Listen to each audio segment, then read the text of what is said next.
Hey everyone, welcome to Flywheelpod, your number one source for everything Frax, DeFi, and everything in between. If you want to know what's going on in the world on chain, you've come to the right place. This is DeFi Dave, here with capital K, and we're here to help you harness the power of the flywheel and talk about an important part of the flywheel and many DeFi protocols that we know and love are oracles, which are powered by Chainlink. And we had the man, the myth, the legend, ChainLinkGod. The God. Man does not do him justice. And the way I would describe this episode as refreshing. It was, great seeing eye to eye with him. I felt like all of us share a lot of the same values. We want to see, blockchain and crypto and DeFi get out of this world of like speculation and casino land. And like, how can it actually touch the real world? And how can it have an actual effect more so than just being Ponzinomical games? And I think with, what really got him into Chainlink is like, oh, wait, this can actually touch the real world. This can actually have a tangible effect. Like this one product, oracles, can like be both like the intermediary between the on-chain and off-chain worlds. And so you kind of see like his train of thought from there. Kiet, what are your thoughts on this interview? No, I think it was I think you stole the words out of my mouth. It was like refreshing. It was different, right? He has a very fundamental approach in how to invest and how he discovered Chainlink and have it click for him and just dive right in, right? Just taking that own initiative. And, Dave and I have been preaching this over and over again. This is the bear market time for you to get involved. Find a project that you really want to sink your teeth in and just get in there and contribute. Yeah.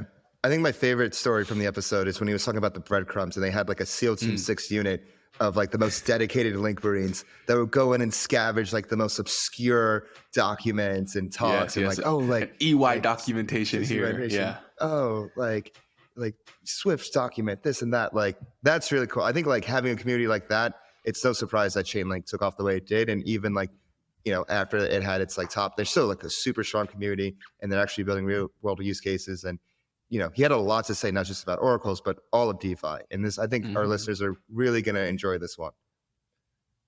Agreed. And he's just so grounded, right? He's leaving the Ponzi behind and seeking purpose. So it's good. Yeah. And if you want to seek meaningful DeFi content, make sure you hit that bell button, subscribe, leave us a comment. Let us know what you think. Are we doing a good job? Could we do better? Let us know in the comments. Give us a like if you like what we're doing. Make sure you follow us on Twitter at Flywheelpod.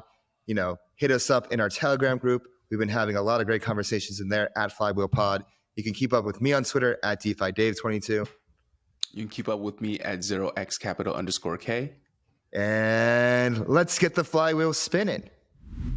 Do you hold ETH but don't know what to do with it? Want to earn those juicy liquid staking derivative yields but don't know where to start? Well, FrxETH is there for you. FrxETH is Frax's native LSD solution, allowing you to earn boosted yields in multiple ways on your ETH.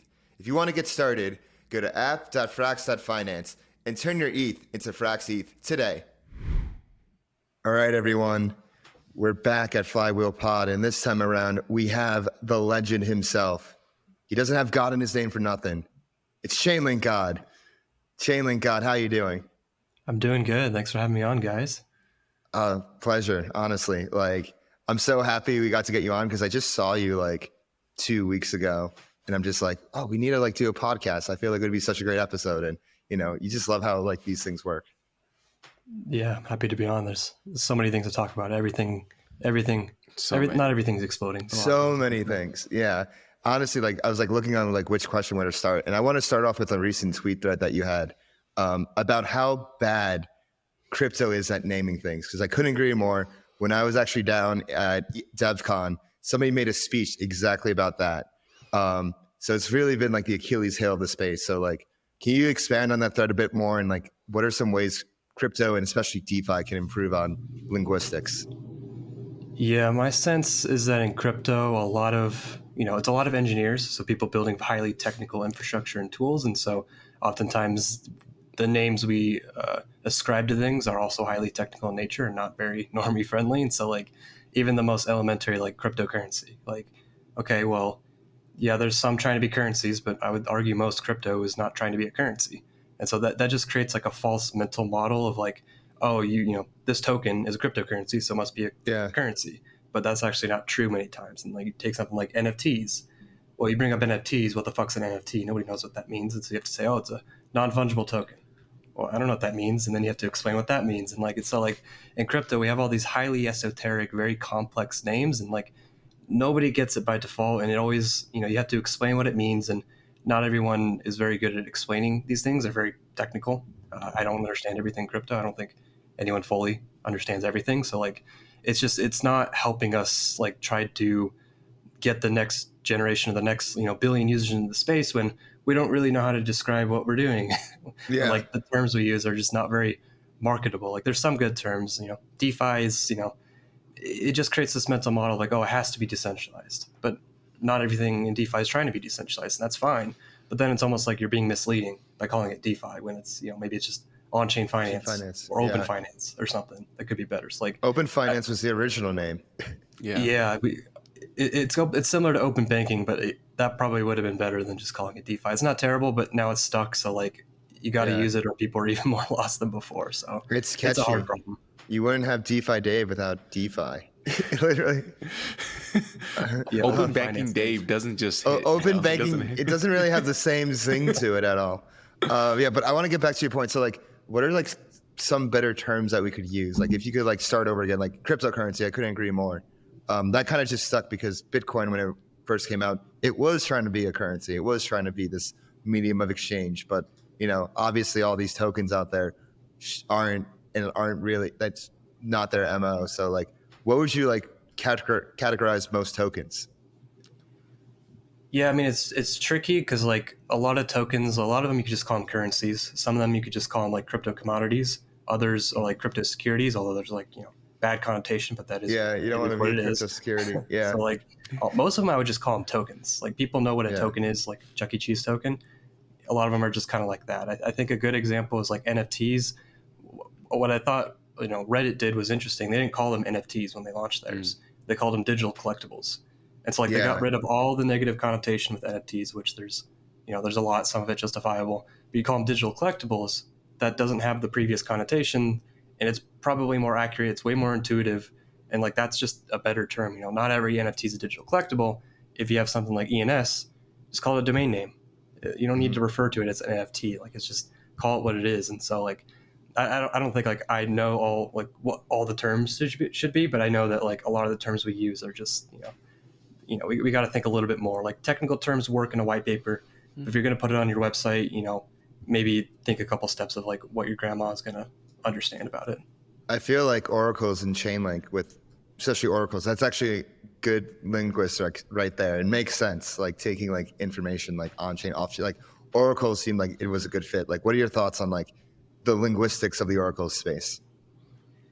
Yeah, I think oracle is a good term, though it's a little scoped because you think oracle, you ask someone a question, they give you the truth or the answer, and that works for a lot of use cases. But like if you're using an oracle for like transaction automation or randomness or cross-chain, then the oracle kind of moniker starts to break down a little bit. It gets a little confusing, and even a lot of people don't really know what oracles are. So like, if you provide Web3 services, you kind of have to know what Web3 is, but their services, you kind of know they're like supplementary. It's like, I don't know, like it's like an API or something. So like, I think, Chainlink has a lot of different names. I think some of them are good. Some of them could be a little technical. I think every project kind of falls into this trap of using acronyms to describe something very precisely. And then, Chainlink Keepers became Chainlink Automation because like nobody knew what a keeper was. So, they just rebranded it to automation, and okay, that makes sense. Speaking of acronyms, like the convex curve Frax acronyms get so ridiculous. It gets real confusing real fast. Even for me, I'm just like, stake, convex, this, that, blah, blah, blah. It's like, I think it ends up being like 10 to 15 letters. Like there's definitely a better way to do that. Yeah. I mean, when you have DeFi is like so composable and you wrap tokens and you get receipt tokens and then you stake those and you get another receipt token, like, it's good to have a technical definition because then you can follow it down and see exactly what it is. But like at the end of the day, like what should you call them? The receipt tokens, but each one, I don't know. It's a tricky problem. Do we even need to necessarily have to have a name or like specifically need to market that bit to people, or just sell the product of like liquid staking? Maybe that's all you need to call it. Yeah. I remember one time in my MetaMask, a token's name was so long that it just cut off and had the ellipsis. I was just like, okay, this is clearly a problem. Yeah. I actually want to like bring it back before DeFi because ChainLinkGod, I know you've been around since 2017. I want to go to the beginning. I want to go before ChainLinkGod became ChainLinkGod when he was just Chainlink man. Like how did like ChainLinkGod come about? Like how'd you discover Chainlink and like what motivated you to become so active in their community, like being like the preeminent, like honestly advocate online for them, ambassador, like literally like diplomat of Chainlink. How'd you like discover Chainlink and like what motivated you to like do all the activities that you've done? Is it something in your soul? Is it something else? Yeah, so like I guess like stepping back, like I joined crypto like the peak of 2017, like that's when everybody was talking about it. I saw that you could run a program on your computer and money spits out, and I was a college student studying computer science at the time. Like, well, that's interesting. It's like $2 or $3 a day, not that much, but I thought it was interesting, and so I kind of fell into the rabbit hole from that angle, and then dived into like what's Bitcoin, what's a blockchain, what's that? Okay, smart contracts, Ethereum, what's that? And so then I kind of fell down towards like the Reddit coins and like the shit coins and whatnot, that I think that's the common path for a lot of people. But then, I kind of thought like, if these contracts can't, these immutable applications, distributed applications, whatever you call them, like if they can't connect to the real world, like if you have a contract about a house, how do you know what the house is worth or who owns the house or when it's been transferred? Like the contract doesn't know that. It's not that smart. That's another poor name, but it's an awful name. Yeah, smart. Yeah. It's neither smart nor contract. Exactly. Yeah. But like, just thinking through that problem, like, well, that, cool tech, but like, how are we going to actually use it for anything? And so I was used to get info about crypto from Reddit. Don't recommend it. Not that great. But then I kind of stepped into 4chan, the business and finance board. And like one of the first threads I read was about Chainlink. And it was like this long paper, this was like 2018. So before mainnet, DeFi didn't really exist yet. And it was like explaining the enterprise use case of smart contracts, how you need to connect to like institutional backends, you need market data, you need to be able to connect different applications to different chains, like all these external dependencies, having DocuSign, connect to SAP, whatever. And it's like, how are you going to do that? You can't do that. But if you have Chainlink, then you could do all these things and you can enable these institutional use cases. And that just kind of like clicked for me at the time. And then, there wasn't much info about Chainlink at the time. It was a white paper.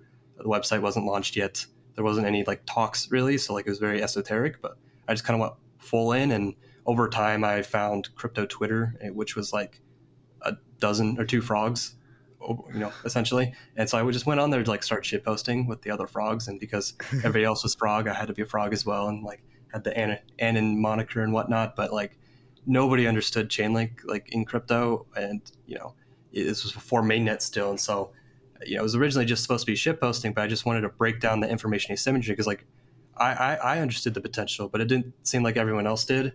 And there was like just kind of a disconnect of like how everybody was kind of wondering what the point of smart contracts were. And like, this was the answer. And so I just had to like get that point across to people. And as I explained it to people, they kept listening to me, and then it just kind of organically grew over time. I'm like, okay, I can't really shit post as I once did because, then I'll kind of spook people off. So like I have to take it a little bit more seriously now. Don't worry, you can just make an alt for that.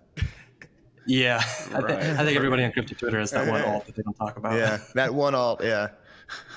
Yeah, but and people just like kept listening to me and like, okay, so I just take it more seriously. And then, now I'm kind of just in this position of being an ambassador, being like an educator of still trying to break down the information asymmetry and kind of show people like, hey, crypto is not just about Ponzinomics and money games, but like these smart contracts can actually do something useful, but you just need the infrastructure to make it useful. So it was never like the original goal of that account to be like this ambassador representative, but it just kind of evolved into that. And, I'm thankful for the responsibility, but, gotta keep on the mission because there's still so much information. So much to do. Sure.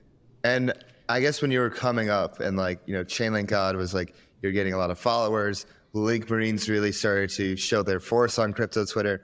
What was it like when like Link Marines like really coalesced? Like there was a moment in 2020, like around when like the quote bull started, like Link Marines were just everywhere and they had that moment. Like what was it like kind of being one of the leaders of the community? And like what was it like, because I know you like met a good amount in real life, like what was it like when the internet came onto real life?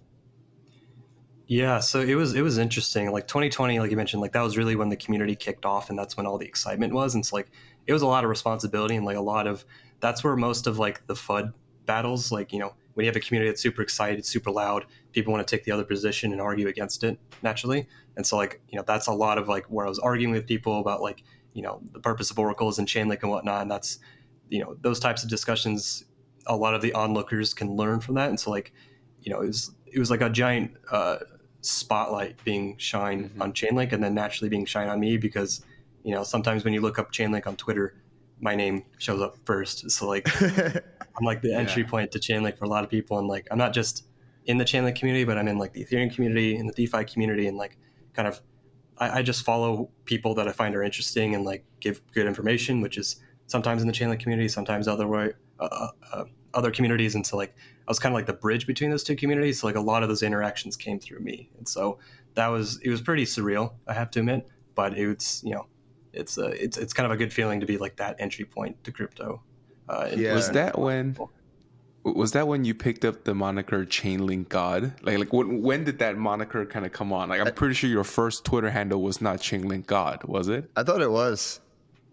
I created my Twitter account like middle school, and so like it was just my personal account. But like once I went to crypto Twitter, I chose ChainLinkGod because like I wanted a username that was like sounded nice. I'm like, don't want numbers and letters. ChainLinkGod, that sounds good. And then I just like found a photo of a frog. I'm like, oh yeah, that looks like a god. And then made that the profile picture. Like, this is me now. Honestly, I think origin stories. I'm loving. Speaking of linguistics, you really hit it out of the park with your username, like ChainLinkGod. Like talk about leader in the community, and also with your picture as like the wizard. And I just think of like an actual oracle, like Oracle of the Delphi or some shit. And you just hit all like the right kind of points that kind of positioned you to become one of the leaders, combined with obviously like all the knowledge and all the explaining and all the clearing up you had to do. Like it was really like the perfect storm for you to become one of the leaders in the community. Yeah, and it's kind of funny. I spent like 5 seconds choosing the name. And then the profile picture, actually, when I first chose the profile picture, I'm like, I like this meme. And I didn't realize until months later, I'm like, wait a minute, he has a beard. That looks like a god. Oh, fuck, that works out too perfectly. Like, I don't know, maybe it was just meant to be or something, but it just worked out perfectly. Hey, it was destiny. Exactly. Yeah, so back in 2020, like there was a lot going on, not just with Chainlink, but that's when DeFi really started to pop off. So like, what were your thoughts on like when you were seeing like actual use cases come on chain? Like the first time, like, you saw DeFi, like all the different farms, all, Uniswap took off and you had Wi-Fi, this and that. Like, how did you act during that time? And what are your thoughts reflecting on that? And by act, I mean like, what did you do, like farm? David, before we jump into it, do you mind if I ask ChainLinkGod about like what it was like getting information out of a project that is kind of like still in stealth? Like, did you reach out to like the founders and try to be that, extra motivated contributor? Because I feel like a lot of people in this bear market is just, there's kind of nothing to do. And conversely, actually now is the best time to get involved because, it's quiet and you can really stand out and make a name for yourself. Yeah, Chainlink's kind of a unique one, at least like in 2018, like, the early days, there wasn't much public information. So like a lot of what the community did was like breadcrumb hunting. So like finding any kind of like technical document or like some white paper or some other presentation that some other project made that mentions Chainlink or mentions oracles, and people like just kind of connected the dots. And so like it was a lot of like dots and breadcrumb hunting. Like, oh, there was a presentation that showed like the Microsoft and DocuSign logo. And this guy from, EY had this presentation. It's like a lot of it was just kind of like uncovering what was already there. And it's like, you could ask questions to the team, but, they're going to say things when they're ready to say things and not try to overpromise things. So like it was really up to like the community to try to seed out that information. There's a lot of loose ends or dead ends rather that never went anywhere.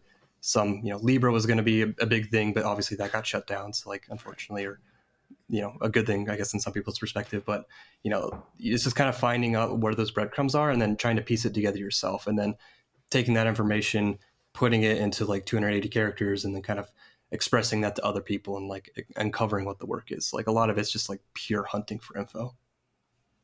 Got it. And when did your ambassadorship with Chainlink become more formalized, or is it even formalized? That I would say was probably around, it's kind of, timeline's kind of blurry, but like around 2019 or so, is like not long after mainnet or so. And so like it's just for me like educating the community continuously that kind of arrived at that. Yeah, it's like you did a alchemical transmutation of information, like on this breadcrumb hunting, and with like a group of people that were just dedicated on piecing together this puzzle of like, what is exactly going on with Chainlink? Like, what are they building? Like, what are the ramifications of it? Who's paying attention? Which major institutions, which you said was a big part of your thesis of why you like Chainlink. It sounds like a really fun treasure hunt.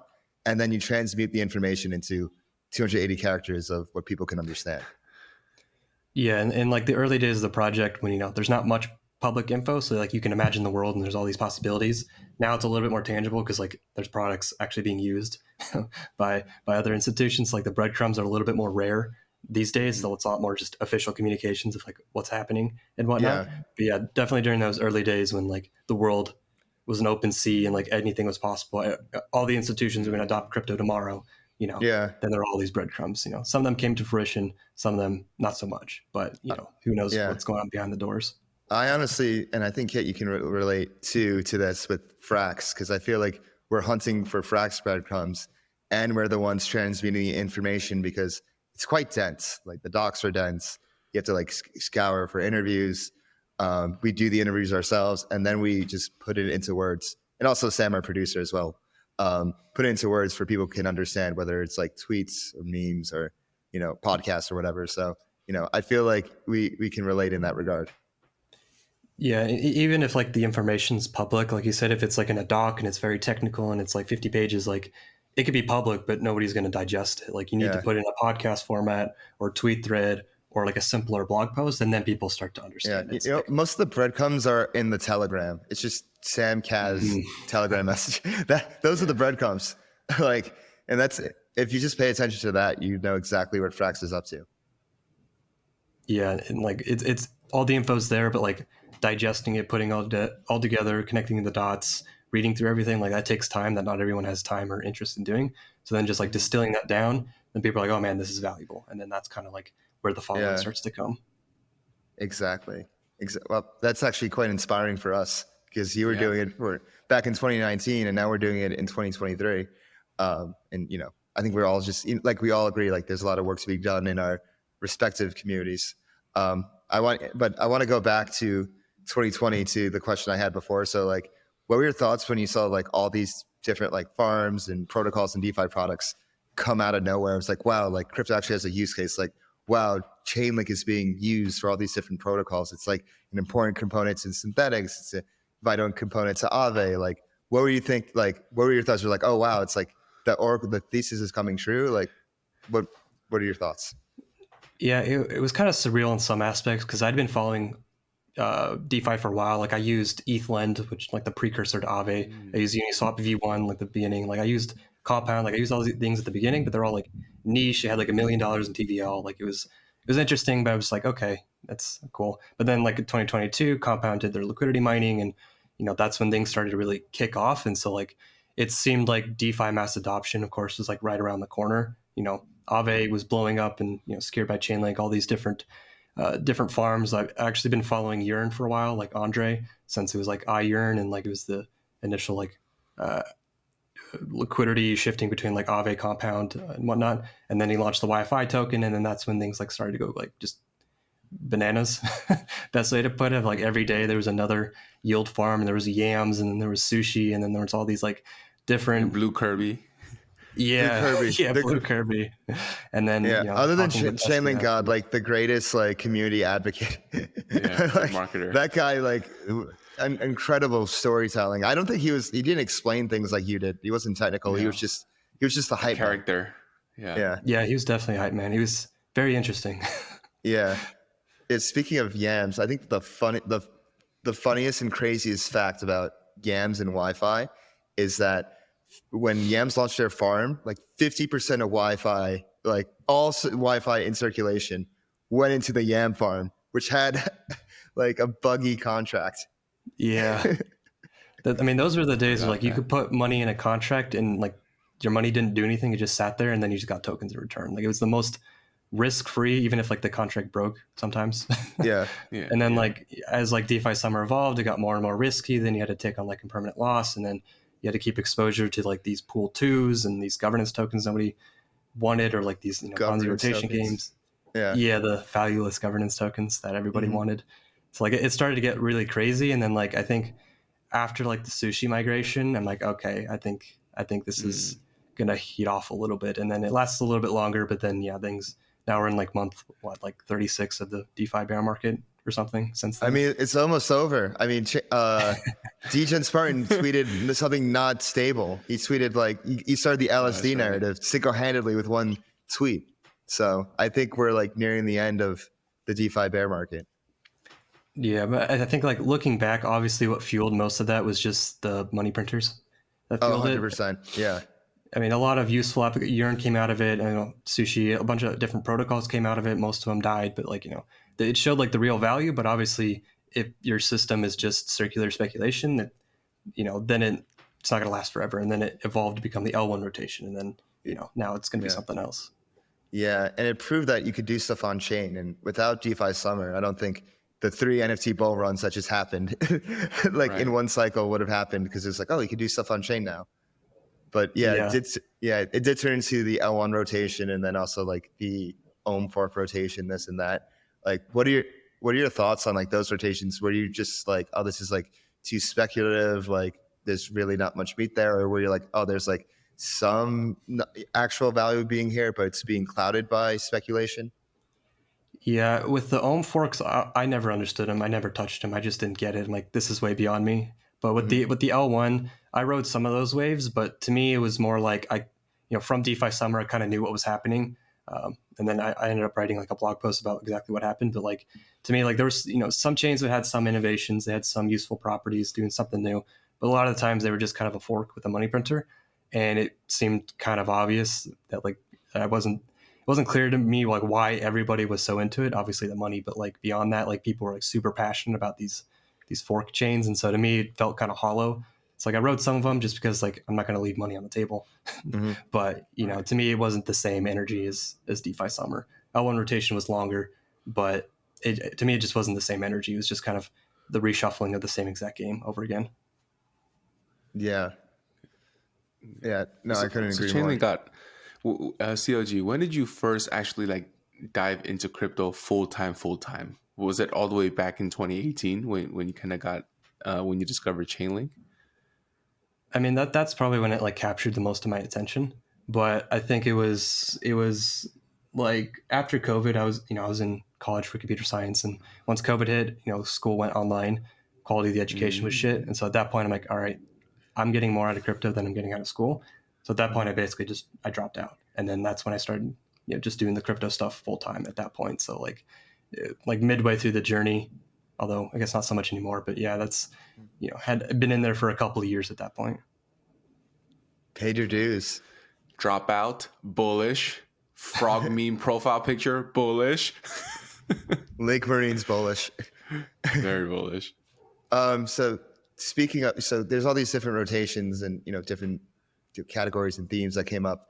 I want to get into stablecoins and like everything that happened in the past and like what's happening now. So like, so what are your thoughts on, kind of curves tokenomics? Because that's been like the longest game that has played out. That started in DeFi Summer, and it's still like the V tokenomics have like, still going. Like, the games are still being played. Like Frax is obviously big player, still sending those loan incentives and whatnot, and being a big player in that ecosystem. What are your thoughts on like how Curve has like done their incentive structure?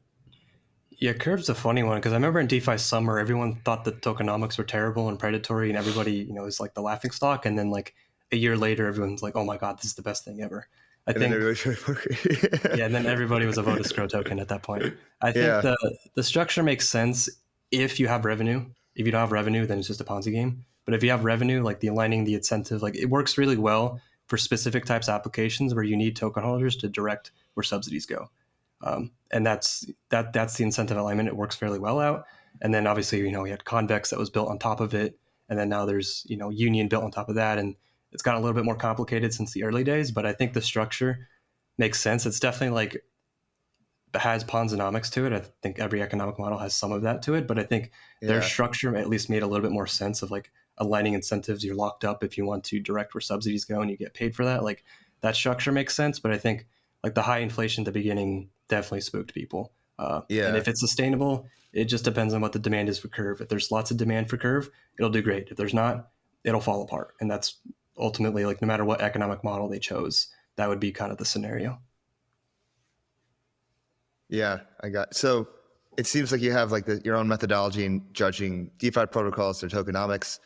So like, what do you look for when like kind of analyzing these protocols and like, whether you decide to like put into it or just like farm it or what are your metrics? Yeah, I mean, the first one, but like before the metrics is like, what are they trying to solve? Like, are they actually going to solve a real opportunity? Is this going to be something people want to use? Then it kind of comes down to like, what's the revenue opportunity going to be like in the future? Like, is this nice infrastructure, but it's just a public good, kind of like Uniswap, or is it something that can actually be tangibly monetized realistically? And then once you kind of dive into that, you can dive into the core metrics, which really it seems like these days, it's really core revenue. Like that's what everyone's going to look at. That's the most important metric, comparing revenue against how much, the operating costs are. And these protocols will love to tell you how much revenue they generate, but then they don't want to tell you how much their operating costs are, which, I get that, but makes it a little bit hard to figure out like what the financials are of the protocol. And then just seeing what the growth of that revenue is over time. Are they growing users? Are they just engaging in Ponzinomics? Like, if the DeFi ecosystem shifts towards mass adoption, which I think is real world assets, are they going to go along with that? Or are they going to go down like the DeFi degen route and kind of keep doing their own thing? Because that'll depend on if they're actually going to be a revenue cash cow king, or they're just going to keep doing the Ponzinomic metagames, which are kind of different routes. So I think the core metric is really like revenue, and then of course like daily active users, which isn't always relevant. Lending, if you're lending, you're not actively using it, but you are using it implicitly. So like it's not a perfect metric. And people love their TVL, which is it's a decent metric, but also as we saw with like Solana, it could easily be gamified. So like that one you just have to be careful with. Yeah. So basically it's like, what is the problem that the protocol is trying to solve? And then it's like, is it sustainable and bring in revenue? And then after that, it's like, okay, like what users, and then you can kind of get more like subjective with the metrics, like what could be users, could be TVL, could be something else. That's a pretty solid methodology there. Yeah, and you always a large part of it is like, are you investing in a team? Like maybe the built product they're building right now doesn't end up working out, but if they're a good team, they know how to pivot, they're not going to stick in their heels, then the next product they may create may be the real revenue opportunities. Do they have the right vision of like what the space needs? Maybe the demands of the space shifts and they no longer needs that thing they built anymore. So then they pivot to the next thing the space needs. Like, looking at what the team does is also really important versus just the protocol itself. Yeah, it's like the stuff like on chain and also like the layer 0 stuff off chain. Right. Yeah, exactly. The human element. And CLG, clearly you approach your analysis in a very fundamental and very pragmatic and thoughtful way. Do you take that same lens when it comes during the bull market mania, where literally anything goes up, and the more stupid it is, the higher it goes up? Yeah, that's the tricky one, because like in a bull market, I never understood the NFT mania. I still don't understand it. I touched some of them. I got burnt by some of them. I hold some like useless, valueless shovels. But like to me, it's like that's where it starts to get tricky, because it's like I know what fundamentally has value, but then that dog coin or like that L1 fork chain that does absolutely nothing blows up, and it's just like, to me, I'm not good at like shutting off my brain and going full ape degen mode. Like people have like a perception that like I'm super, I was in DeFi summer, so I must be a degenerate. But like even in DeFi summer, I only did the most conservative strategies. I've only been rugged once, and it was on Andre Eminence thing. Like I remember that one. Wow, yeah, throwback. Yeah, that one not so great. Didn't lose that much, but like otherwise, I've kind of avoided all these major explosions because I'm so conservative, and so like that doesn't pay off very well in a bull market relatively. In a bear market, obviously everyone's bleeding, but I'm not blowing up at the same time. So like maybe it's painful at the time in the bull market, but then in hindsight, it was better to be conservative than to go full degen. Yeah, I think it's because in a bull market, everything is just so narrative driven and meme driven. Mm-hmm. And like, you can just, if something's just funny, like Dogecoin or Shiba, or like, you just got to left curve it. And like, and then it just goes up like, or like the number NFTs. I was just talking about that the other day with someone. Like, that was so, it was like, oh, 111,999, like selling for how many ETH? Like, some things are just, you know, go down to human nature. Just like humans are just, they're like, oh, this kind of sounds funny, sounds cool. And, you know, the irrationality of human nature. And you can't really analyze that. Yeah. And that's the aspect that I'm not good at, and I know I'm not good at. So I just don't touch it because I know I'll get burnt. Like there's some of the games I've engaged in, but like I tend to leave way earlier than everyone else. And so like it doesn't pay off as well as it could, but ultimately I'm not going to risk getting blown up because of it. Like it's lower risk, low reward, but I've found more sustainable. I think by the time like your fundamental analysis is more like the norm than the meme coins are the norm, then we know like the space has reached a point of maturity. Yeah, once it's less about like the JPEG NFTs and more about like, can we bring this mortgage on chain and is that going to be useful for people? Like that would be the best case scenario. I don't know when that's going to happen. I think there's a lot of external variables that depend on, you know, regulation and UX and infrastructure and like all that has to be built out. I think that's the future. And if that's not the future of crypto, then I'm probably not going to be in crypto. If it's just going to be Ponzi metagames forever, like that's not why I joined the space. Yeah, so you're a real big proponent of real world assets. It's pretty clear, both like with your answers and obviously like Chainlink oracles. Like, can you give your real world asset thesis? Yeah, in my sense that a lot of the infrastructure that's been built in crypto, which I'm mostly interested in DeFi, I think Web3 gaming has an opportunity. I think that other external stuff, domain names are interesting. I think that like DeFi is probably one of the bigger use cases of crypto, like this from simple payments to more advanced infrastructure. But all that's kind of been built has been for speculating on tokens which have value because they can monetize other people speculating on them. And it's very circular. And to me, you know, that just doesn't last. It's like, why is this phase useful? In my sense, we're stress testing the infrastructure. We're stress testing Aave, Compound, Maker, Uniswap, all these things. Like we're making sure that they actually work. And for the most part, they have worked and they gotten better. Chainlink has been building services to support that. And they've gotten better throughout this whole cycle as well. But like, what is the ultimate point of crypto? Like, is it just to make money, or are we trying to improve society itself? Like make better infrastructure, replace trusted intermediaries with more automated protocols that have less, corruption points. And so in my sense, like what's useful is what people want. People want dollars, they want assets, they want commodities, they want equities, they want securities. Like, you know, there's Ponzinomics and traditional finance as well, but like it's more rooted in businesses. Like, you know, when a company raises money, it's because they want to offer some product. And so like, that to me is the natural direction of where crypto is going to go if it's going to actually make society better. And so like, to me, this thesis has already been kind of proven through stablecoins. Like there's $100 billion worth of stablecoins that survived this entire cycle. Things like USDC, USDT, all these other ones, like they've survived.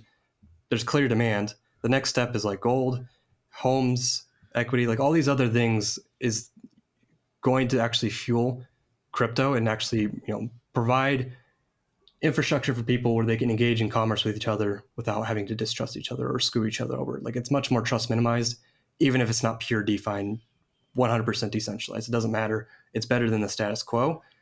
And, you know, if I take an alternative look at it, you know, the revenue opportunities are way bigger. Like crypto itself is so small compared to traditional markets.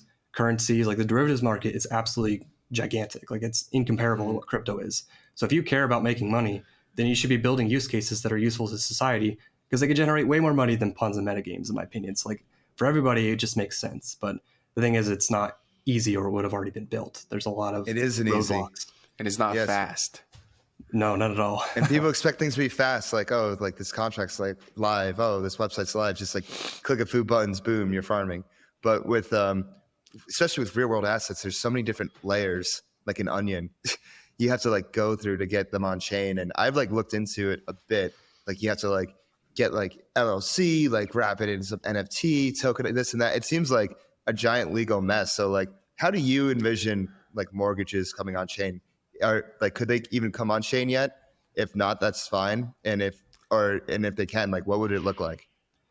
So I think that, I mean, the issue primarily, you know, crypto is still a major regulatory gray area. And so like everyone's kind of do things that like they're going to they're not going to ask for permission, they're going to ask for forgiveness type thing. Like it's kind of the same thing Uber did. Like what Uber was doing initially was completely illegal, but then they became so systemic that like now they're just like the new part of like how people, move around in society. And so like crypto's kind of going down that same path of like, we're going to build this infrastructure, we're going to prove that it's useful, and then we're going to ask for forgiveness. And like part of that is there needs to be more clear regulatory frameworks, which the 3-letter agencies haven't been very kind, breathing down DeFi protocols and then turning their back and kind of ignoring the real issues of FTX and whatnot. It's like that's a whole thing that's kind of external to our industry. But once there's more regulatory clarity and it's not like banning crypto or forcing KYC on everyone, but like it's like sandbox type environments, then at that point, more traditional institutions, which are like service providers, asset custodians, they'll feel comfortable actually stepping into this ecosystem.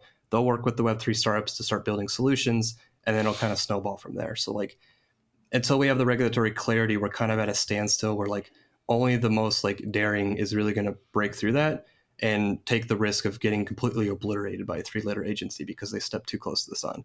So like that's why there's not as much. It's way safer, ironically, to create a Ponzi metagame that has no fundamental value because it's valueless versus like a real world asset, right, which is like highly regulated in this area where it's really unclear and it's regulations that fundamentally can't be complied with. So like, what are you supposed to do?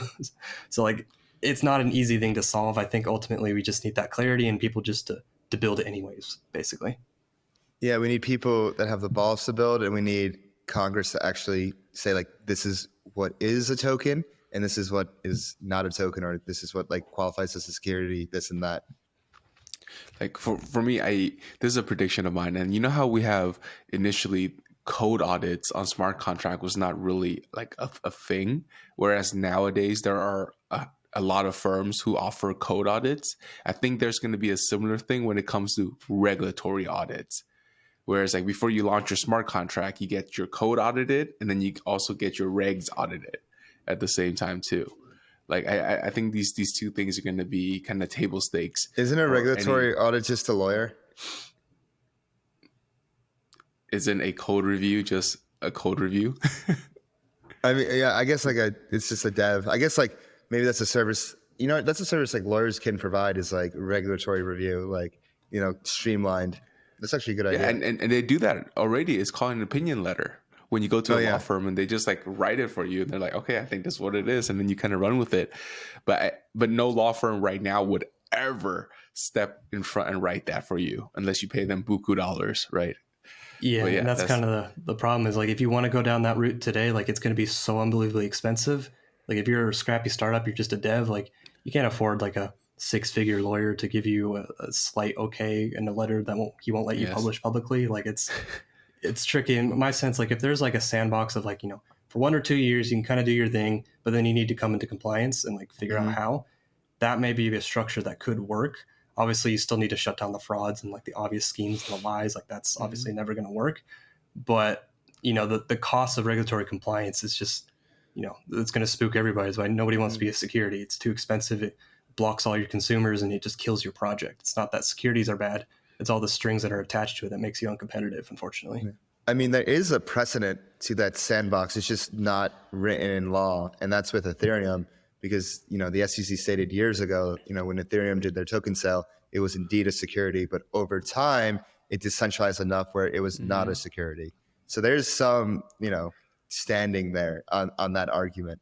It's just like a matter of like putting into law, like federally. Like there's a few states where it is, like Wyoming and I think Arizona as well. But, it would be nice to get that clarity, that just like a framework there.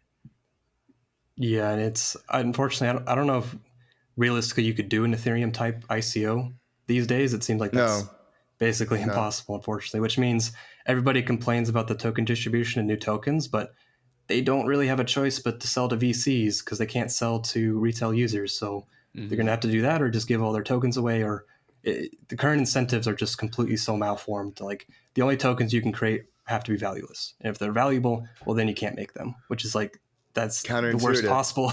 It's the worst possible incentive you can create for developers. So like if there is that sandbox, you can do an Ethereum like ICO, but you need to have clear, transparency in what you're building and actually deliver it. And if you engage in fraud, there will be, accountability for that. But today it's just kind of like, nope, you gotta You got to sell to the VCs, and then the VCs will dump on the retail. That's just the way of the world, which, not great. Not great. And I feel like securities regulation is just really the tip of the iceberg, right? Like if we want to go a bit deeper into RWAs, we need a regulatory body or like even the municipality to recognize that hey, this deed that was put onto the blockchain, Kiet City recognizes that this deed is indeed real. Kiet City. And that my clerk at the city hall is going to accept this deed transferred to another person. So I think the regulatory at that level is also needed rather than just a broad stroke securities kind of regulatory. Yeah, I mean, it's kind of two-step. It's like one, you can wrap existing assets into a token claim on that asset, and then maybe people accept it, maybe they don't, and then it's actually issuing the asset as a token. The revenue share contract token, that is the asset itself. It doesn't represent anything off chain. That is the real world asset. And it's once we step into that area, that'll be when real world assets. But yeah, like you said, it has to be actually accepted by people and businesses won't accept it if the regulatory clarity on how they can accept it is not clear, because it's not worth the risk for them yet. Yeah.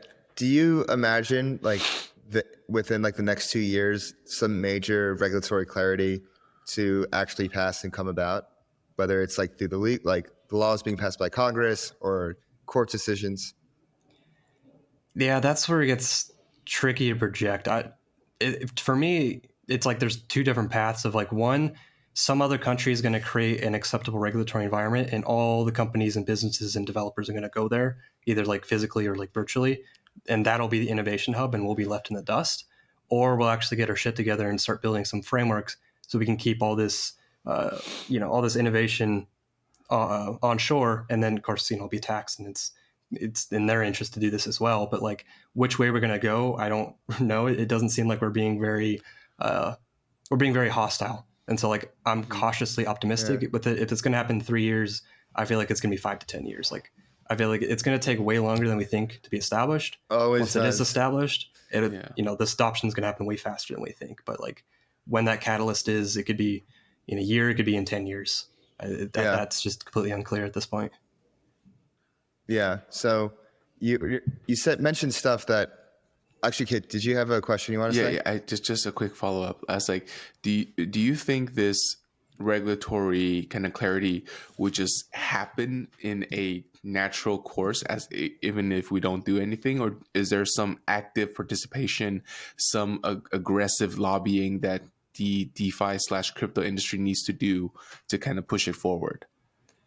Yeah, I think there definitely needs to be lobbying. I mean, it's such a complex technology that if we just want regulators to understand it on their own, they're going to take their sweet time and they're going to misinterpret it.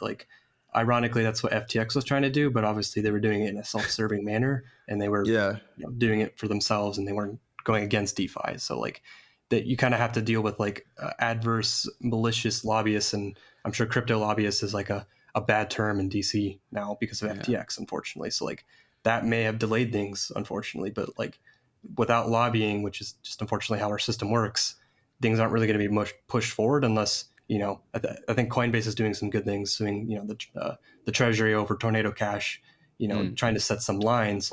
If we don't do that and defend ourselves, they're just going to walk all over us. Exactly. And they're just not going to let what we do because they're not going to understand the purpose of it. And so we have to show them and, show them we could be the adults in the room. Fortunately, that's really hard to do when everything just blew up. But we need to do that in order for anything realistic to get done.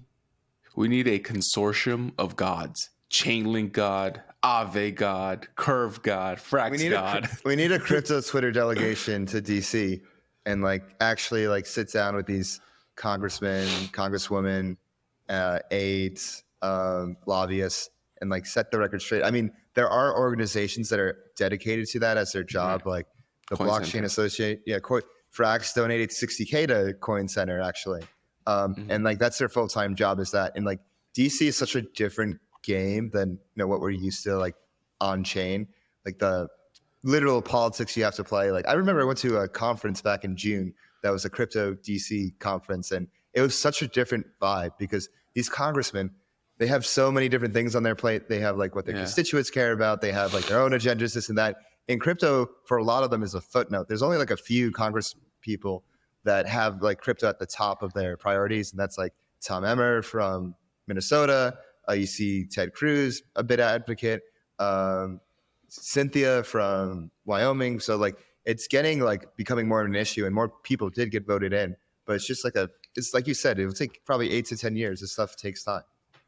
Yeah, and I think realistically, like the politicians don't want to get flamed by their population, basically. So they're only realistically going to do something if they have pressure applied to them by lobbyists, but also by regular consumers. If they say, crypto is an issue that I care about, it's going to change how I vote, then that's going to go up their priority list. But like at this point, because how we explain crypto and the UX and all the Ponzi and the schemes, most people don't have that great of a view of crypto, and therefore politicians are like, why should I care? Like nobody I work for or determines why I'm here cares. So like the incentives are just completely misaligned at this point.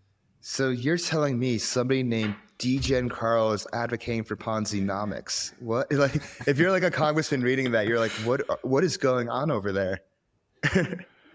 Yeah, and unfortunately, it's like so many projects in crypto are just a complete sham or a complete grift. And so it's like you have to be able to explain, like, yeah, there's all these grifts and all these terrible things, but there is real core value underneath it all. And people love to focus on the surface level shit because it's really easy to point at versus the real fundamental value.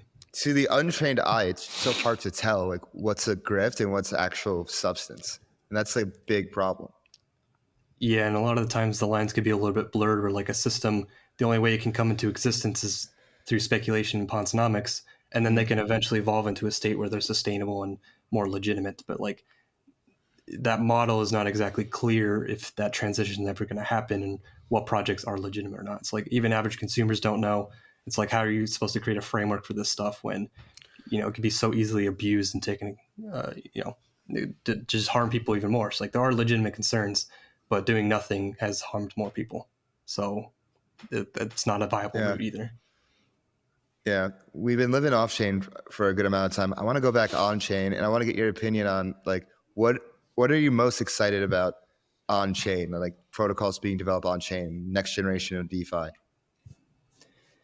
Yeah, I think that a lot of like the core DeFi primitives have kind of been established at this point. It's really refining what exists. So like, there's money markets, there's stable coins, there's derivatives, there's DEXs. They're generally good. They're not perfect. They're being refined. And so I think that'll continue. I think obviously I mentioned before, but like real world assets, if you hot swap those in, you're going to juice up the system way more and become way more relevant. My sense is that a lot of what's going to make a difference is things on like the margins. So like the user experience of how you interact with these things, the middleware infrastructure of how, how's a website architectured, how do you connect to the oracles? How do you connect to like the data indexing? How do you do custody services? That's still not great right now for most people. I mean, I've seen so many people recently lose their private key, even like core Bitcoin devs losing access to the funds. Yeah, that's, and then tagging the FBI. Yeah, and then you have North Korea hacking, the Ronin Bridge and taking hundreds of millions of dollars. And so, like, you have these bad actors. And so it's like we need to be able to build that infrastructure. And particularly, I think cross-chain is going to, like anything we can do to abstract away complexities, which I feel cross-chain bridges will really do to, you don't need to manage gas or you need to manage token approvals or all these other complex nuances that nobody should realistically ever have to deal with. Once we can have those abstraction layers, then what we built becomes way more viable because what we built is, it's already most of the use cases. It's the ones we haven't built is because they're not technically feasible yet or because they're not regulatorily feasible yet. So we just need to supplement all that and kind of fuel what we built. Something that I'm really excited about, and like one of like the things I look for stuff, especially protocols on chain, is like how this is kind of counterintuitive, but how oracle-less can they be? Like I get really excited when they like don't have to use an outside oracle because that's a dependency from the outside world that they don't have to use. So like I was super interested when I saw like these new option protocols come out, whether it's Gamma Swap, which just released. They're definitely on their testnet now. There's also Panoptic, which uses Uniswap v3 as the primitive. So what are your thoughts on like these protocols that take the oracle-less approach? Yeah, I think one, there's like two trains of thought of like, how can we remove oracles as much as possible? And the other train of thought is how can oracles make this use case better and more advanced? And so I think there's, legitimate arguments for both sides of those. I think there are some applications that don't need oracles. Uniswap just exists. The market does the arbitrage and it works as designed. You don't need oracles. And I think other use cases fundamentally don't work without oracles, or if you try to build it without oracles, you're going to be introducing trade-offs, and maybe those trade-offs are acceptable, but they're trade-offs nonetheless. I mean, using oracles also has its trade-offs, so you just have to kind of pick and choose. Do you want more complex applications, or do you want to leave it more to game theory? And so it's really on a use case by use case specific basis. I would say that probably most valuable smart contract applications require oracles in some manner, whether that be for data itself, or that's off-chain compute for scalability, some privacy solution with zero knowledge proofs, some cross-chain interoperability, transaction automation. Like the scope of what oracles do are broader than just data itself. It's every other external service that a blockchain doesn't offer. And so in my sense that oracles can supercharge the ecosystem. The oracle needs of each application can be different. You can build an application without oracles, but in many cases you can make the application better with the oracles. So like I'm all for exploring these different design spaces and seeing what works, what doesn't work. But in my mind, most applications that are going to be useful will inevitably require oracles in some way. And then it's just determining how do we make it trust minimized? How do we make it so the trade-offs are worth using? Because anything useful is going to have trade-offs inevitably. I like the reframing you did there. It's like, it's not like how can we remove oracles, but it's how can we have oracles improve the protocol? Nice. Yeah, and I feel like once you kind of say that, people go, okay, maybe oracles could be useful. But like I get the perspective of like, let's remove all dependencies. But like the most dependency-less thing is just a token. And it's like, okay, that's great, but you can't really do anything. And then once you want to start doing things, then you need dependencies, oracles or other infrastructure. And like, it's not as pure and trust minimized and decentralized. And then you kind of have this like, it's almost like a culture clash of like, do we want to build things that are practical, or we want to build things that are idealistic? I think it's just a spectrum. You just have to find where in that spectrum something useful lives. Got it. And so, did you have a question? Yeah, I wanted to ask his thoughts on like, I mean, this completely separately, but about the L1s, like, because I saw Can I actually ask the question that has to do with it, and then we'll do L1. So, like, go ahead. Speaking of like other things on chain that can be integrated, like one thing that has really caught my eye recently is Eigenlayer, and Eigenlayer presents itself as outsourcing trust of middleware products. Like it could be like oracles, automation. Like instead of having a separate token with that you have to stake and have security, you can just add like some extra slashing conditions, and boom, like your network is secured by, or your product is secured by Eigenlayer, or your even network, your L1 or this and that, depending on like what you want to use it for. What are your thoughts on Eigenlayer and how it could be integrated with oracles? Do you see it as like something Chainlink can integrate? Do you see it as a competitor? Do you see it as like too hyped up? Like, what are your thoughts on Eigenlayer if you looked into it? Yeah, one thing I would say, I'm not an expert on it. I just want to preface with that. I've looked into it a little bit. I think it's useful for middleware that can be set up so it's set and forget, and it doesn't have additional external costs. So it's just something extra you run, and you can pretty much leave it. That's pretty much how ETH validation works. You turn on the box, you make sure the box is running, it kind of does its own thing. With oracles, it gets a little bit more complicated because you're connected to the real world. You have to manage data provider subscription, you have to manage like the gas coins, you have to manage the different services, determine what services you want to provide. And so it's a lot less set and forget. And that requires a lot more costs to manage. And in my sense, this, the restaking works when the only requirement is stake collateral. But when you have tokens, in my mind, the fundamental thing they solve is the chicken or egg problem. When you're bootstrapping a network and there's no fees, and you need to bootstrap the supply side of a validator market, you can use tokens to subsidize that supply side to provide useful services that then attracts the demand side, which pays in fees, and then eventually creates a more sustainable economy where you don't need subsidies anymore. And so when you're creating a model that doesn't have a token, you're starting from zero. Who's going to run infrastructure that has all these management costs, all these complexities, all these things you need to manage and get slashed, and then you're not getting paid for it? It just doesn't seem realistic to bootstrap that into existence, particularly when running an Oracle is basically a full-time job. It's basically a business running that. It's not like a piece of thing you run on a node in your closet or something. Like it's a business.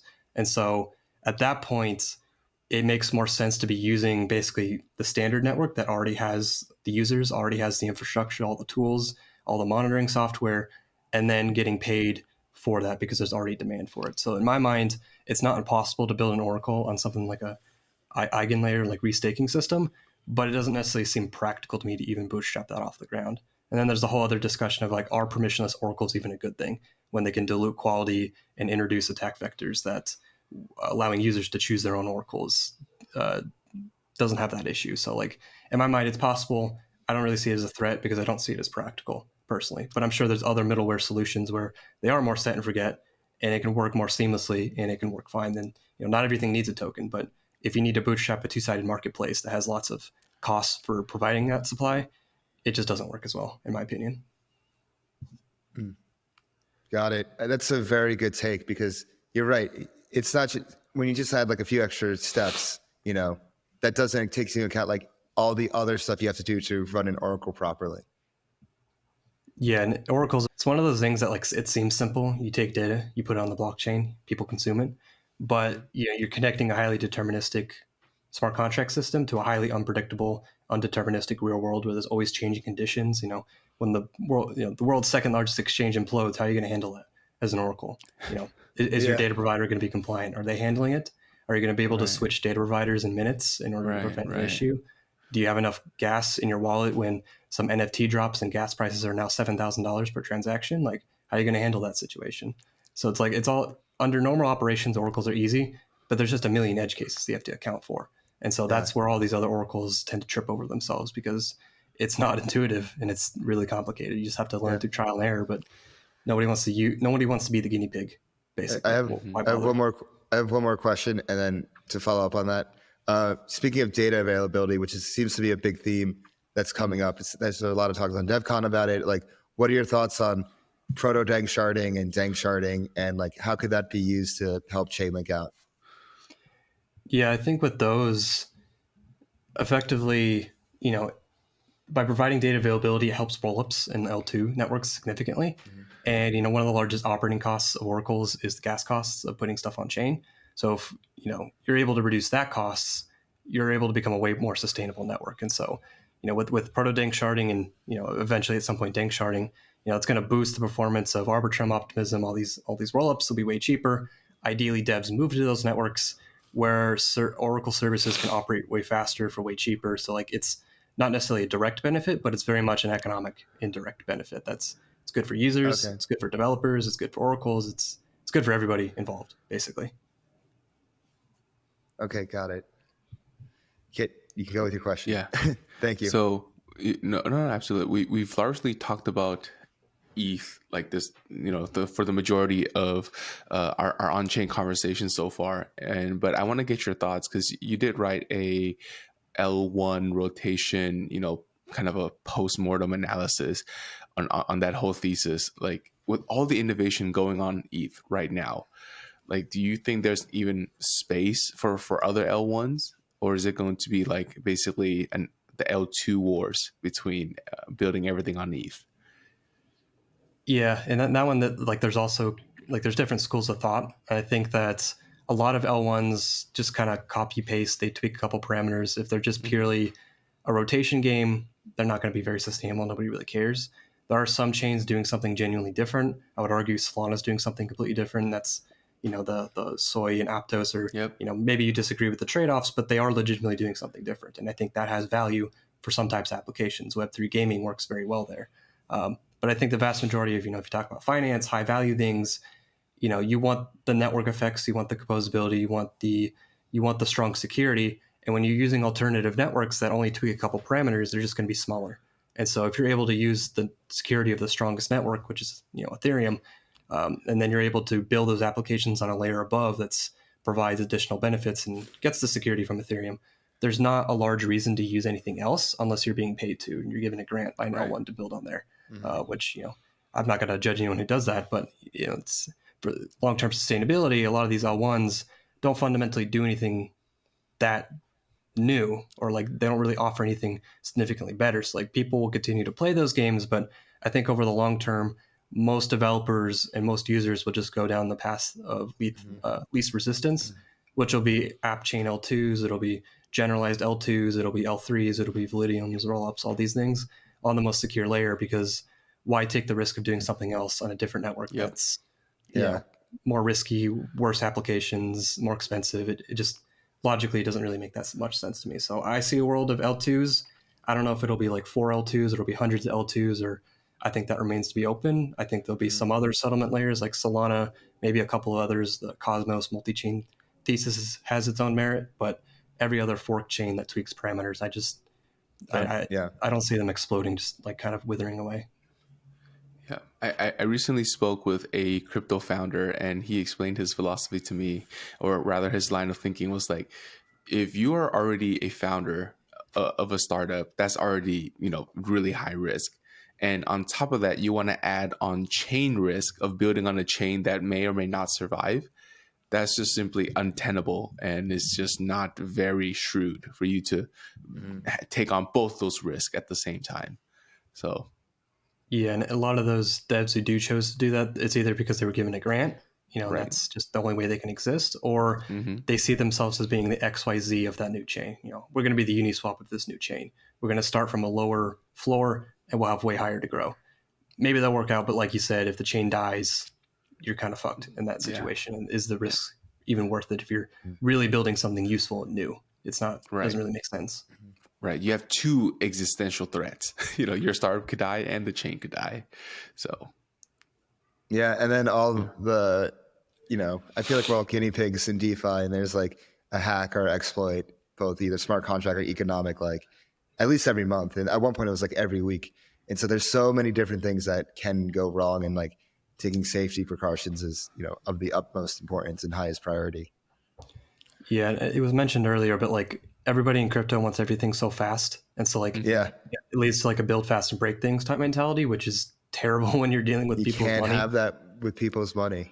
Yeah. And when you have immutable code and it's public and open source and everybody can look at it and see all the faults you made, like, it's just, that's not a good combination. And so like projects that actually do take their time and build something secure, well, then they're being slow and maybe they'll be a little bit less competitive. So it's like one of those like perverse incentives. And so like, maybe you could be a little bit more faster on a new chain. People are paying less attention to it, and then you can secure it up. Maybe that's a thesis some people have, but that's just kind of like another broken incentive of like, if crypto is going to mature, we need to move away from like build and deploy, test and production type degeneracy. Yeah. Kiet, did you have any more questions? No, I'm good. No. Okay. I want to chunk down a bit because we've been talking about L1s, but I want to chunk down to stablecoins, and specifically Frax right now, because I can tell you're into like, okay, like what's real, what's actually going on chain, what's getting use. And obviously stablecoins have proven to be the best use case for crypto so far. And the way Frax has approached stablecoins is, building this DeFi trinity where they'd be like, hey, like, all these different primitives, the AMM, the lending, the money market, and the stablecoin, they're actually not separate from each other. They're different parts of the same thing. They're just different parts of like the opportunity to gain market share. And so what are your thoughts on like how on the DeFi Trinity perspective of looking at the space? And what are your thoughts on how Frax has executed over the past year? Yeah, I think it's pretty natural for things to consolidate over time. And I think that when you like vertically integrate the stack, you're able to get a lot more flexibility. And so like, when you look at like revenue opportunities, stablecoins is one of the highest extra derivatives. And so when you have a stablecoin, you have that revenue generator, but you need liquidity, and you need demand, getting interest, being able to borrow and lend it. And so it's kind of natural to consolidate those into yourself. I think there's different schools of thought of like, you should just outsource it. You don't want to deal with building that infrastructure and maintaining it, use what exists. But then, your ability to influence or incentivize what you want is, usually revenue generation for your protocol is a little bit weaker when you outsource everything. And so I think it's kind of natural to kind of consolidate those together. We're already seeing other protocols like Curve launching a stablecoin, Aave launching a stablecoin, different protocol, Uniswap launching or acquiring an NFT DEX into itself. Like that type of consolidation is all about increasing revenue opportunities. And so I think that Frax is pretty much going down that route of like, they want to grow the Frax stablecoin, which means growing revenue opportunities. And so what better to do that than to basically provide itself its own infrastructure that's needed for its own stablecoin. So like, I think the fact that like Frax survived UST imploding and all that kind of speaks for itself. I think people are still wary of all algo stables, although it's in of itself a spectrum of like, pure Ponzi USDT to like more of a realistic, mostly collateralized but fluctuating collateralization. So like there's definitely a spectrum then. I wouldn't call myself an expert on Frax or anything. I've looked into it like a year ago, I would say, is like when I did like a deep dive on it. But I think their approach generally makes sense as long as like, they don't go too far risky down with how the, I don't know if it's referred to as a treasury, but like how that's being invested for revenue. AMOs. Like the AMOs. That would, if anything, that'd be the Achilles heel if that's implemented, but I can't call myself an expert to provide an opinion on how they're doing right now. Yeah, well, how the AMOs work, there's basically like, 4 different functions that an AMO can do, which is recollateralize, decollateralize, equilibrium, and excess profits go to VEFXS holders. So it's like, it's very strict. It can never mint more than like the protocol like can support. So like they've definitely, speaking of being conservative, Frax has definitely been conservative in the past 2 years of, since they launched, especially whether it's AMOs or the way they deploy code, because everything they created has been novel. It's not like they forked Frax Swap. They built the TWAM from the ground up. Fraxland, same thing. FrxETH, same thing. Frax Ferry, same thing. Go on. It's funny because Frax is like, move fast, but not break things. Move carefully. Move carefully. Move carefully. Be a brain surgeon, 100%. Yeah, I would call that being agile. It's you have to like find that right balance. You have to find that right balance of like not being disrupted, being innovative, but also not just like blowing up your own protocol, which obviously doesn't work for anyone. I mean, speaking of a blowing up protocol CLG, I wanted to get your analysis on like the UST and Terra thing. Like, did you take your very robust fundamental analysis to that whole Terra anchor situation? And did you kind of see that coming from a mile away? Yeah, so Terra was one of those things where like I never really paid much attention to it until early like January this year, and I looked into it and I basically concluded it was a Ponzi, and I didn't want to touch it.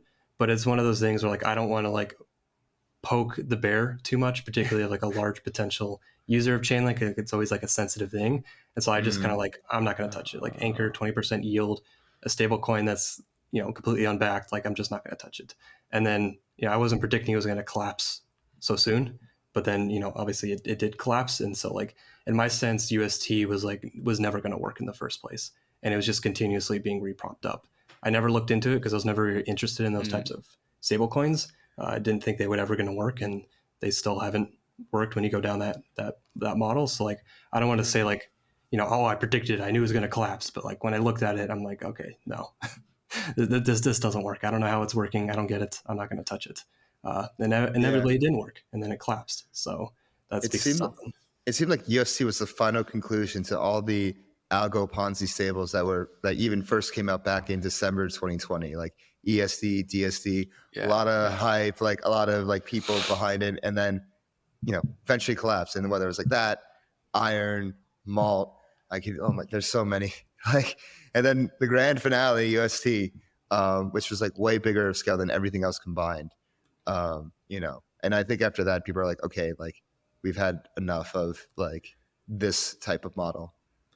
Yeah, Go ahead. Yeah, I just wanted to say like it was the experiment or the reason everyone gives like no, you didn't give it enough time to grow. Like it didn't get big enough. It wasn't mature enough. Like, well, this is the answer, the conclusion to that experiment of letting it grow big enough.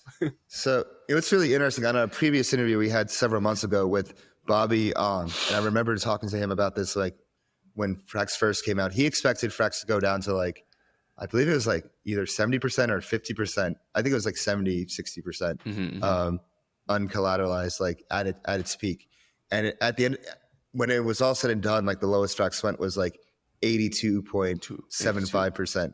And then after the whole Luna collapse, Frax has been recollateralizing back to 100% since. And I think at this rate, and also between like what happened with Luna, also like making people feel comfortable, I would expect to see like 100% of collateralization on the horizon. I'm not sure how the community feels about this. And also like, like the name is Frax, but it was still the most capital efficient stablecoin. If it is 100% collateralized, it's just like rethinking like the model. It's like, when you first like think of something or you first create something, it's like, okay, it goes one direction, but you think it'll go one direction, but it goes a completely different direction. And Frax has mainly like stayed its course. It's just like a few things like worked out differently here and there. I'm not sure if you guys had thoughts on that. Yeah, I mean, I think a lot of it comes down to like maintaining confidence is the most important thing. And so when you're maintaining confidence in a horrible fucking horrendous bear market, then obviously you need to go up to the way of like fully collateralized. Has trade-offs. Naturally, it's it's basically wrapped USDC, but the advantage is like when the cycle turns around the next time. It's not wrapped USDC though. That's the misnomer. Frax is backed by all of DeFi. That's the new meme coming around. It's backed by the AMOs with the Curve LP tokens, with also like Uniswap LP tokens, Aave token. Now like Frax on primitive. So like it's basically if USDC wanted to blacklist Frax, they would have to blacklist Curve first, and they would blacklist all of DeFi. So Frax is backed by all of DeFi. It's not wrapped USDC. It's not like MakerDAO with the PSM with 3 billion USDC in it. That like it's way more riskier than what Frax has. Just want to clear that up because we get that a lot. But no worries. We have to. We have to. No, yeah. It's like it's our version of ChainLinkGod, like the wrapped USDC. You can tell I'm a little rusty, but no, yeah, that makes a lot of sense. No worries. Yeah. If you want to block it, then it doesn't really work as effectively unless they just turn off USDC entirely, which there'd be way more implications out of that. Yeah, then it's over. then it's over. Yeah. But yeah. So Kiet, what were your thoughts? I'm our ChainLinkGod. Did you finish your point there? Yeah, I'm still a little bit rusty on Frax, but I think their model seems more scalable, but it's not the degenerate level that any other. It's not degenerate level. Was. And you can make the argument for Frax to be under collateralized still, even slightly, because there's enough liquidity on chain and in existence. Like not only by like this hasn't just been Frax checked by the Frax team, but also like Oros Bros Capital. I think someone else too. Like they ran the numbers and like Frax like can't do peg. It's mathematically impossible. But like it's like still like an issue. Like it's like a confidence issue. It's like if I'm like a major investor or like an institution, and I look at something like it's slightly under collateralized, it's like not the best optics. But Kiet, what are your thoughts? I think what the Frax team does great is they are not only do they ship fast, but they still have like a pulse on the industry. So like they get to build alongside all of the innovations that comes out, right? Yeah. Dropping FrxETH, where everybody thought the LSD game was over and you just use like, Steth. Steth, yeah. Right? But they came out and kind of built their own thing. They see like this new frontier to like what, to CLG's credit, like to earn more revenue, to grow their top line. And I really, really do hope that in this next cycle, people do take on a much more fundamental analysis of things. But I am always wrong. So dog coins are probably going to rule the day still. And frankly, it's just mentally and intellectually easier just to like, click buy rather than honestly, click read more. It depends where interest rates are. It depends how much, real world use cases are on chain. Like is payments a big thing? Are people like actually transferring stablecoins a lot P2P? Like there's a lot of factors that it's going to go into like, okay, are real things actually going to, be valued properly instead of just meme coins? Yeah, I find it kind of surprising that like, stable coins are the primary use case arguably of DeFi itself, but we don't really have like a Venmo type app, or at least like not at the same scale as those other apps where it's, remittances, but it's mobile payments, but just facilitated through stable coins. I think, that's all being built, and that's, I know like Apple Pay and other ones have integrated USDC and like, there's moves being made there, but I don't think anyone's really conquered that or built the killer stablecoin transfer app, which is, it's a very simplistic use case, but sometimes the simplicity is what's needed in an ecosystem of extreme. Yeah. If I had to, I'm going to speculate here a bit.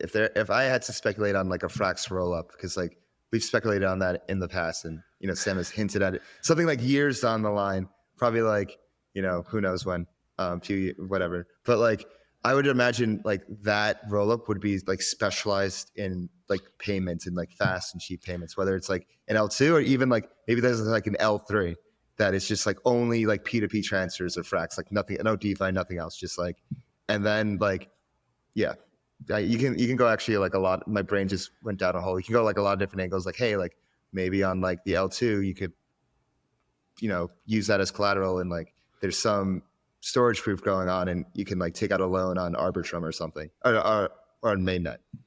So lot of different directions that can go, but payments L2 or L3, I could see that happening.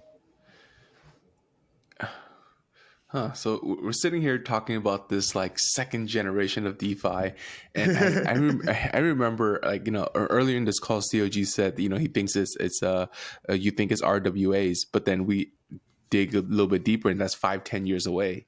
So what's going to happen between now and to the 5 years, in your opinion, CLG? Like what does that next generation of DeFi 1.5 or 2.0 that you think?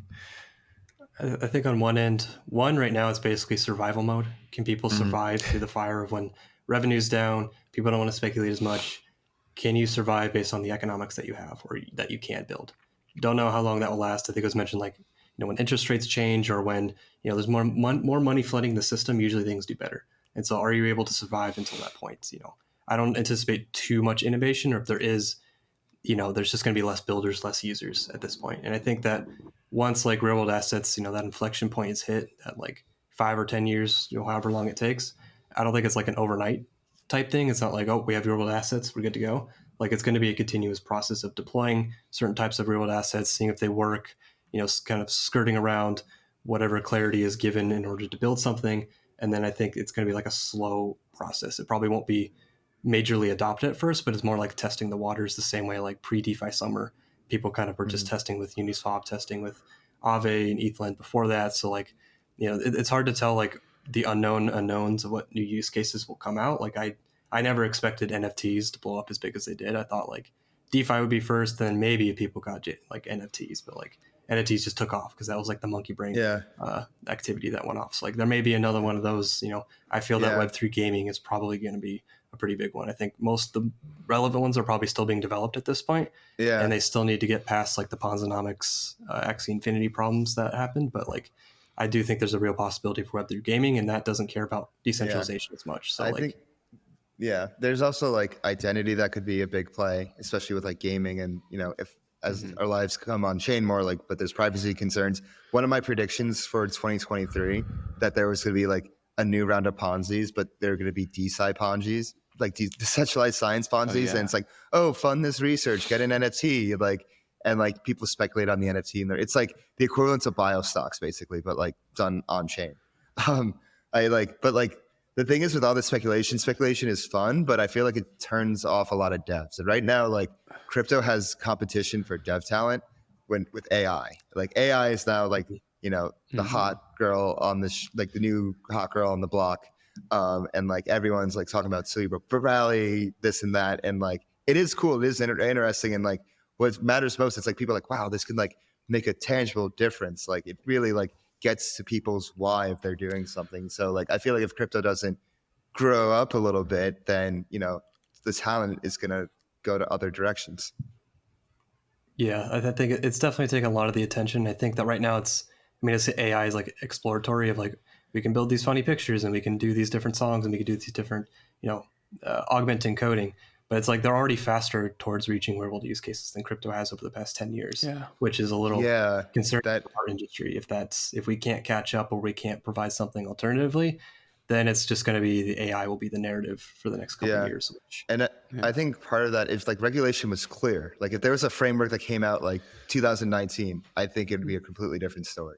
But because like regulation isn't clear, well, there is no securities law equivalent for AI. Like there's no like baggage with AI. Like AI is like no baggage. There's no complete gray area, complete like open field, but it's a gray area, but like there's no, like laws, restricting what you can or can't do yet. I think one similarity, which I've noticed, like people hate against NFTs, like the tokenized pointers, tokenized JPEGs, and artists love to hate on that. I've noticed that like AI art gets the same level of hate from artists as well. And so like, like an anti-tech, anti-disruption type thing. Luddites. Like a lot of other things are different about AI and crypto, but like the negative narratives, connotations, and like kind of the degeneracy, so a lot of those kind of carry over. So there's like commingling between these two concepts for sure. Yeah, there's I think for AI to finally get some baggage, Dave, is if like somebody creates the UST equivalent or some kind of like financial product where like the AI actually rugged everybody, and then now like a the manager. regulator. Some with some, it has to touch finance, right? I think the issue with crypto is like if we never touch finance and we only did say gaming, for example, and like, you know, instead of DeFi summer, it was like gaming summer, and then I don't think regulators would rain down so hard on it, just because it's not finance, right? It doesn't really touch things like that, but it may not have been as exciting either. The thing about AI is like the demonstrably clear showcase that it did was just chat GPT, just talk to it, and everybody's so impressed by the output.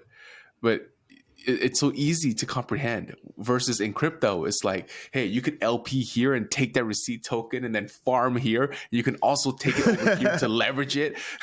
Yeah, we're talking about linguistics. We're talking about exactly full circle. Yeah. And I feel like with AI, it's something you can just kind of have fun with, and like eventually it's going to come disrupt you or augment your job, and that's clear. With crypto, it's like if you don't care about speculation, or you know, most people don't care about finance in general, and so it's like trying to get that, then you combine it with the esoteric terms and all the complicated things that you don't understand, and it's kind of like why. Versus AI, it's like, oh, I put in a prompt to like explain what medicine is in the voice of like a pirate. And it's like, oh, that's awesome. Like it's way more graspable for most people. It's way more graspable, and you can see the tangible impact. Like if you have a paper and you want to improve it, like, or if you want to just like write a paper and just boom, like it's like it's really like something, honestly. And it's like it changes like the role of people and creators. They go from creators to curators, and they have to change, like instead of making the art, they have to like, okay, like the best prompters are the ones that are going to be successful in the AI world. And hell, we're talking about AI now. We're like a DeFi Frax podcast. Yeah, geez. See? It's so good. It's so good. It just permeates it gets into our brain, just like a meme. Yeah. Yeah. Speaking of which, I guess we've gone full circle around. Should we wrap up here? Yeah. Last thing, let's ask CLG about like what's he's excited about, you know. Yeah, let's get into Chainlink a bit. Like, what are you excited about with Chainlink? Anything new on the horizon? I know there's CCIP coming out. Like, what really like gets you going? Yeah, I think the next major thing is that, you know, there's a lot of derivative protocols now. There's synthetics, there's GMX, and their requirements on oracles are more unique. They need really low latency, very high frequency data because there's so much leverage involved. And traditional price feeds that just continuously push data on chain don't work as well because it's kind of expensive to operate that. It can only operate so fast. So Chainlink's working on low latency off-chain oracles that produce data, an oracle report every single time a block's created. Then users can fetch that data off-chain, put it in their transaction, submit it to the dApp, and then it immediately consumes that data. So like the data your transaction uses is way more fresh. It's basically the same time you make the transaction, which means you can have way more leverage. You can have lower trading fees. Front running basically is mostly eliminated as a concern since the data is private before it's collected. It's not just sitting on chain. So that's going to enable way more applications. Oh, that's huge. Yeah, GMX, synthetics, but I could see this going for every DeFi application. Wow. You know, lending markets, anything. Fraxland. Yeah, I could see it, and like that's going to enable way more fresh data. And instead of like one of the large costs of price fees is like you have to pump data on chain continuously, make transactions, push it on chain. But when you have a pool-based off-chain oracle, you're offloading all the gas costs onto the users. And so when the user makes the transaction, they're the one paying for putting the data on chain. So the operating costs of the oracles, which have been, for networks like Ethereum, very expensive to operate, have been just completely eliminated. So it's way more economically viable, which means the revenue that's generated reaches a point of sustainability way faster. So like it's good for the Chainlink network and the token. It's good for all the users in DeFi. And, you know, one of the pain points for Chainlink has been like expanding new chains. Every chain needs a direct integration. You need to test it, make sure it works. Every chain works slightly differently. It just takes time. But when you have these off-chain oracles, you're offloading the data delivery to users. So the integration is way quicker, which means I anticipate Chainlink launching on way more chains in like the next year, the next 2 years. So like in my mind, this is going to be the future of how data feeds and price feeds work. I'm very excited about. And of course, I'm always excited about cross-chain interoperability protocol and how, you know, anyone from like synthetics all the way to like Swift is going to be using CCIP to bridge assets, bridge commands, create truly cross-chain applications that aren't just copy-paste applications, but like, you know, abstracting away all the complicated nuance into just like one bridge, you give the bridge your tokens, you say, hey, go farm for me. And it farms the different, different apps on different chains for the best yield, returns it back to you. Like there's a whole world of opportunities, I feel. So like the combination of better data plus cross-chain interoperability is like, that's the type of infrastructure. Like once developers have that, they can build better applications, and better applications mean more users, more revenue. And then hopefully with real world assets, of course, then it becomes a lot more relevant towards society. So I'm excited for the new year. I think there's going to be a lot of good things coming up for developers to build with. Yeah. We build in a bear. The builders keep building. Exactly. And all the moon boys and the hype hopefully mostly flushes away. The moon boys crashed down to the earth, and now they're at the bottom of the ocean. So, oh well. They'll come rise again next cycle. They'll come rise again. They'll have their time again. The moon always rises, bro. Yeah, there's always a cycle. It's called a cycle for a reason. Yeah. And CLG, you said like cross chain, and are you referring to like other L1s or like other rollups and L2s, or just everything? It could be a mixture of everything. I think there's some sectors. Cosmos has IBC. That's kind of like the standard. Like cross chain's way more competitive in general. But like you have the Cosmos cluster, you can consider it. You have Ethereum and its L2 cluster. You have like the Solana clusters. Like there's different clusters that need to be bridged with each other, and even like bridging different L2s with each other. Like you can bridge through Ethereum itself, that's secure, but it's really slow, even with like ZK rollups. But if you're able to bridge directly with CCIP, like there's a lot of different combinations that could be made. I still think things are going to consolidate, but app chains aren't going to go away. I feel like not everything needs composability. Apps want more control over the economics and how they interact with users. So in my mind, whether it's an app chain L2 or just a app chain Cosmos SDK or app chain, Polkadot parachain or whatever it's going to be, like it's going to want to communicate somehow with other chains. So I don't know how fully the multi-chain cross-chain ecosystem will play out, but I think bridges, there's just going to be user demand. Somebody's going to build it. And if, Chainlink's not building it, somebody else will build it and it'll be more insecure. And then will lead to another wormhole type situation. Right. And last question on my end. Just for the listeners who's been with us all the way to the end here, CLG, can you give us some alpha? Where are you currently farming? The listeners need some yield to survive through this bear market. Please give, sir, mi familia. Mi familia. Yeah, it's probably going to be a letdown, but I pretty much completely scaled out of everything at the beginning of the year. The only thing I'm in at this point is link staking. It's effectively risk-free, but the pool's closed. Sorry, guys.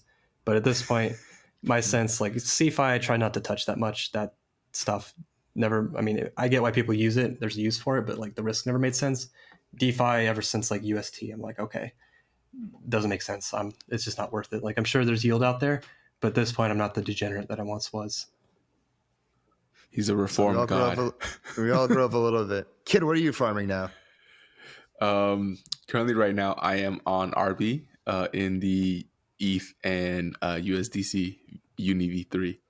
That's just good. Chilling. Yeah. See, I'm in the FrxETH curve pool. That's always a solid place. A solid place.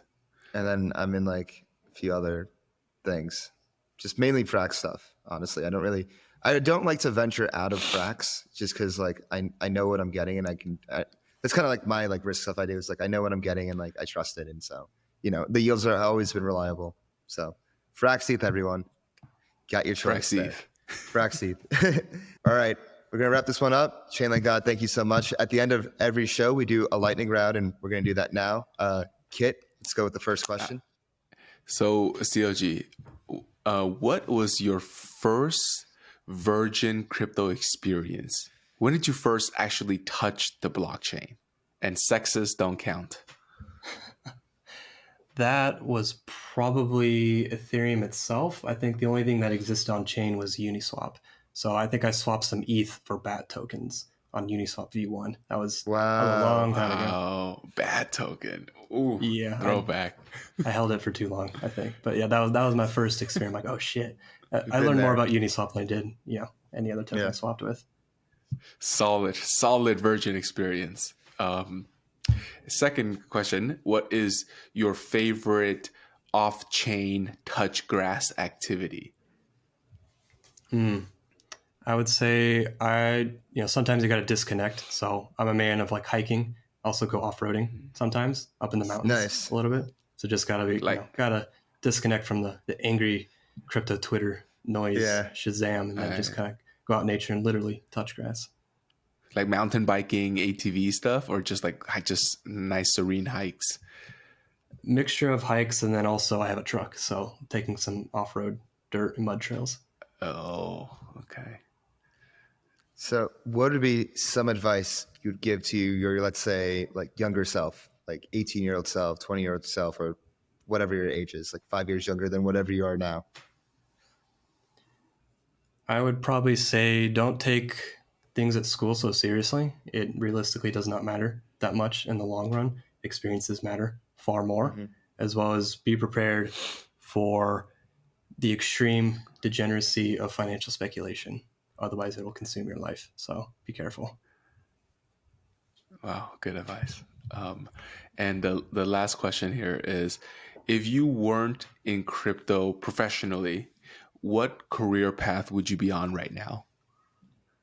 So I was going to school for computer science, and I dropped out. But if I didn't drop out, then realistically, I'd be working at some medium or top tech shop.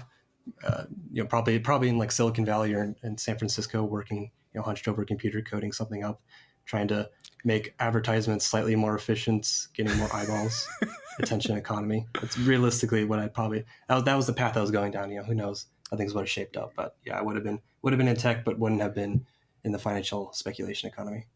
Okay, what would the career path be if you can't choose tech? If you can't choose computer science, yes, I didn't pick tech or computer science. Probably like videography, like being on a video set, like working the camera. Like I've always, I used to film videos. I used to do like videography in high school. So like that would probably be the path that I'd be going down. I don't know if I'd be like independent filmmaker, maybe, or like working on a film set. I think that's realistically it still intrigues me, but I'm a little distracted now. But that'd be the path I'd be down. CLG Productions, soon TM. Maybe one day if the bear market continues. Or when we all make it, we're going to see CLG Productions. Absolutely. Yeah. ChainLinkGod, this has been a refreshing episode. Thank you so much for coming on. Absolutely, dude. Sir. Appreciate you guys having me on. Always happy to chat. Thank you, everyone, for watching this episode of Flywheelpod with the ChainLinkGod. And honestly, like, he lived up to the name. One of my other favorite parts was how, like, he was like, yeah, I just saw the name in 5 minutes. Like, oh, this like Wizard Pepe looks funny. 5 seconds. And all of it was 5 seconds, all perfect. And like the fact that it came after we talked about like what's wrong with linguistics in crypto. And then he's like the perfect like case of like when you do linguistics right and like you present yourself in the right manner, you can just take off. And it was just like, and he also just happens to be like such a wealth of knowledge of like really solid, substantive information. And like just having the right brand as ChainLinkGod, like, probably like catapulted him to like where he is in ways we probably don't understand. It's because he did the work, right? Like he read the white papers, like he did the research. And not only that, he consolidated it and gave it out in a very easily comprehensible way for the people, Exactly. He was an alchemical transmutation specialist. He was truly the wizard that he is in his profile picture. And also, you got to give him credit for keeping his pulse on the culture. Like he was like, there are a bunch of frogs on Twitter. I want to be a frog. And he just, be a frog. Going back to his 4chan roots. And now it's like funny seeing like Pepe's 4chan, and now they're just like common in all the crypto culture and all the derivatives of that. Like, honestly, I love this culture so much. It's just so much fun. Yeah.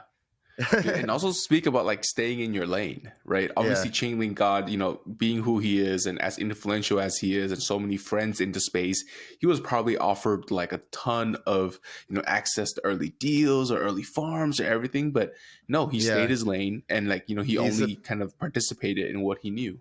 He's a principled god. Definitely, very princely, very princely, principled. Really like I think a role model for a lot of us in the space. And like I hope when like newcomers come, like ChainLinkGod is someone that they listen to. Yeah. Great success story. Yeah. And if you want to keep listening to us, hit that bell button, subscribe.